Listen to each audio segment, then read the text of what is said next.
Hello friends, நம்ம சில பேரை பார்த்தோம்னாக்க ரொம்ப சுறுசுறுப்பாக எனர்ஜெட்டிக்கோடு இருப்பாங்க. எப்படி இவங்கெல்லாம் இருக்காங்க அப்படிங்கிறத நம்ம தெரிஞ்சுக்கலாமா?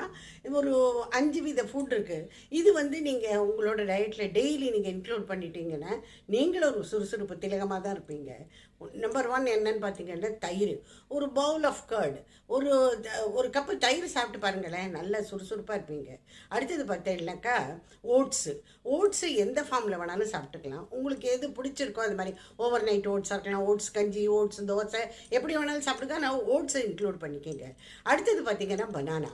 வாழைப்பழம் இருக்கே, ஒரு வாழைப்பழத்தை உரிச்சு இப்படி சாப்பிட்ட உடனேயுமே உங்களுக்கு உடம்புல ஒரு மாற்றம் தெரியும். அது வாழைப்பழத்துக்கே இருக்கக்கூடிய ஒரு மேஜிக்கு.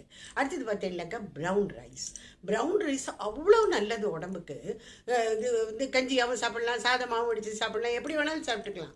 ஆனால் இது கொஞ்சம் ப்ரைஸ், இது மாத்திரம் மற்ற பொருட்களை கம்பேர் பண்ணும்போது ப்ரௌன் ரைஸ் கொஞ்சம் விலை அதிகம் தான். ஆனால் சுறுசுறுப்புக்கு நாம் கொடுக்குற விலை இல்லையா அது அப்படின்னு நினச்சிக்கோங்க. கடைசியாக பார்த்தோம்னா சக்கரவள்ளி கிழங்கு. இருக்கிறதுக்குள்ளே இது மோஸ்ட் சிம்பிளஸ்ட் திங் அப்படின்னு சொல்ல போனாக்க சிம்பிளஸ்ட் வெஜிடபிள் சக்கரவள்ளி கிழங்கு தான்.